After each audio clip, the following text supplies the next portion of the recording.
If you follow the paleoanthropological news, you undoubtedly saw this recent article.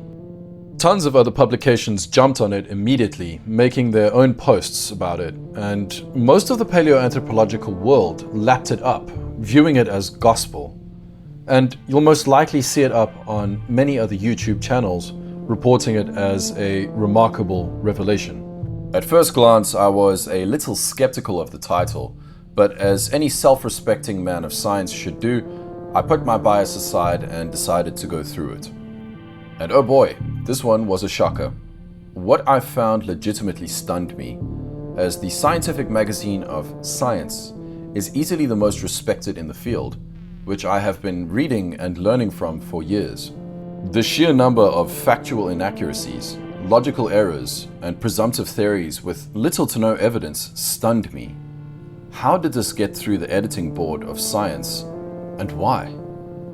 Before we start, I'd like to make it clear that I'm not putting forward that Neanderthals never ate maggots. Obviously, it probably happened time to time. What I am saying is that they did not subsist on or regularly, purposefully farm maggots, as this article states. The article jumps straight into the fact that it is widely known and accepted that Neanderthals were hypercarnivorous, eating amounts of meat at similar rates to lions and hyenas, which has been an established fact until now. We know this because isotopic measures of Neanderthals' remains and the animals alive at that time give us information of what they were eating at that time. With this, you can accurately measure and tell where a creature is on the food chain just by measuring these isotopes and seeing what animals they were eating, which were also made up of certain isotopes. If you'd like to learn more about how that works, I'll put a link down below for you to read through to better understand it, which you can go through after the video. But so far, Neanderthals were hypercarnivores. Great. Problem 1. Humans can't eat as much meat as a lion because as primates, our digestive and metabolic systems evolved to process a mostly vegetarian diet. Error 1. They can. There are several human tribes alive today that are hypercarnivores that eat this much meat, and somehow their bodies are just fine. The Maasai, Kunwinchku, Onge, and Inuit are an excellent example, eating carnivorous diets with no real health problems arising from them. This argument can conclusively be put to rest with this recent review on high-protein diets and their effect on health and longevity.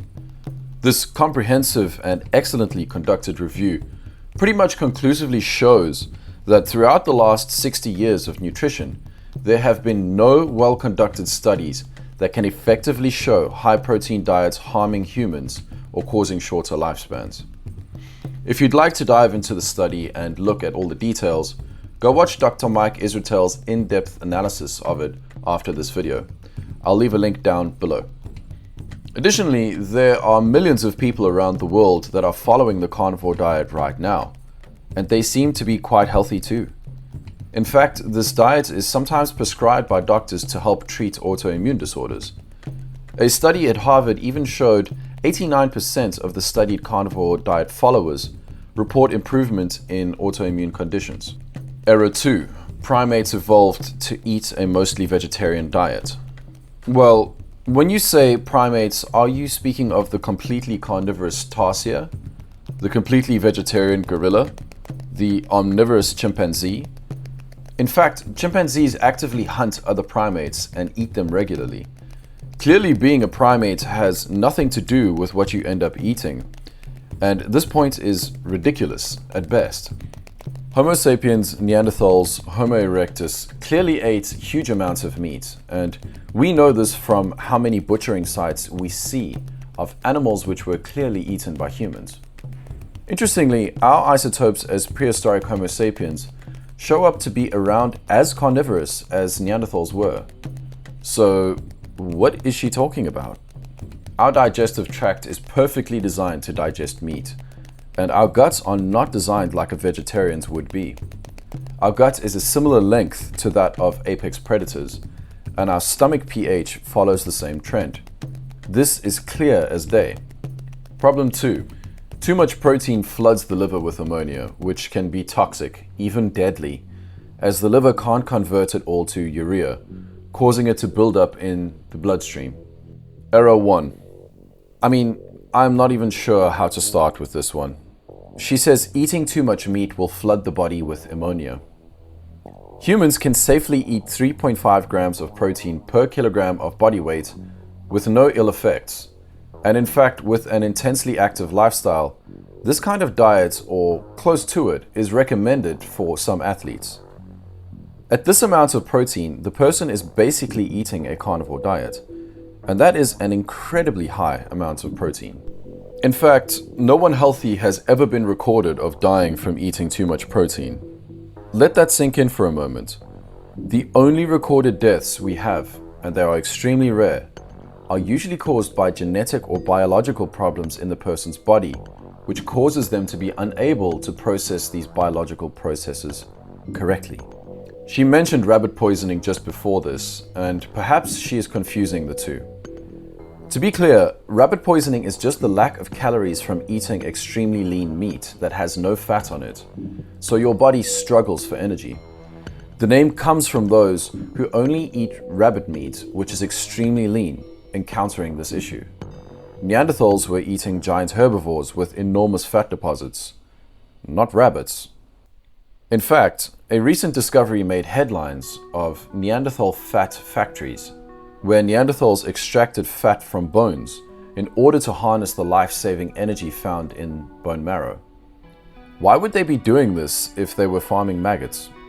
And speaking of Neanderthals, would you like to find out how much Neanderthal DNA you have? Allow me to introduce our sponsor for today. Tell me, Jen. Wondering how much Neanderthal DNA you have?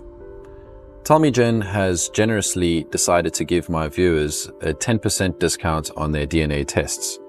This is one of the few DNA tests that shows the amount of Neanderthal DNA you have. Being one of the most comprehensive DNA tests out there, they also offer tons of super interesting info relating to your genetic code and can tell you about your paternal and maternal haplogroups, as well as health, pharmacological, and nutritional information unique to your DNA. Click the link below and use my coupon Archives of Ecne to get your 10% discount. Anyway, without further ado, let's get back to the video. Problem 3. Overall, terrible logic. Error 1. Failure to take into account meat preservation techniques. To believe that Neanderthals had no understanding or ability to preserve their meat is completely illogical. Smoking, drying, cooking, freezing are all simple methods to prevent meat rotting and becoming maggot infested. No complicated technology is needed to do these things, and they simply would have been able to discover this by mistake through the hundreds of thousands of years of cooking and eating meat. The idea that Neanderthals would willingly sacrifice precious meat to farm maggots because they needed fat is completely ridiculous. And even if they wanted to do this, flies would not be active most of the year during a glacial period. Error 2. Failure to take into account Ice Age conditions. The idea that meat would automatically become putrid and maggot infested is horrendously narrow-minded. Europe endured severe ice ages during the time of Neanderthals, in which most of the year was cold with brief, mild summers. This meant that meat left out would most likely freeze most of the year instead of becoming rotten and maggot infested. An example of an area today that mimics Ice Age conditions is that of Yakutsk in Siberia. Here we see people using the environmental conditions to effectively preserve their food outdoors, as clearly when meat is frozen, it does not rot. Notice the complete lack of flies. The meat is frozen solid. Remarkably, the author finishes off by diving straight into gender roles of Neanderthals. Why? Who knows? But she goes ahead and says that Neanderthal women could gather maggots too, in case you thought they couldn't, which no one has or would ever say. A very strange and unnecessary assertion. But then again, I'm quite sure most people watching this can identify this trend that has been emerging in the majority of scientific papers as of late. Overall, the primary reason I made this video was out of concern regarding the direction the scientific community is headed. Politics have no place in science, and unfortunately, recent papers seem to include rhetoric such as this: more and more. I was alarmed that seemingly no one else was shocked by this massively inaccurate theory, and the scientific community as a whole welcomed it with open arms. Are there that few of us left that question with basic logic? But how do Neanderthal diets compare to that of our Homo sapien ancestors living in Europe at the same time? If you'd like to learn more about that, you can head over to this video about the real ancestral diet our ancestors followed based on actual science.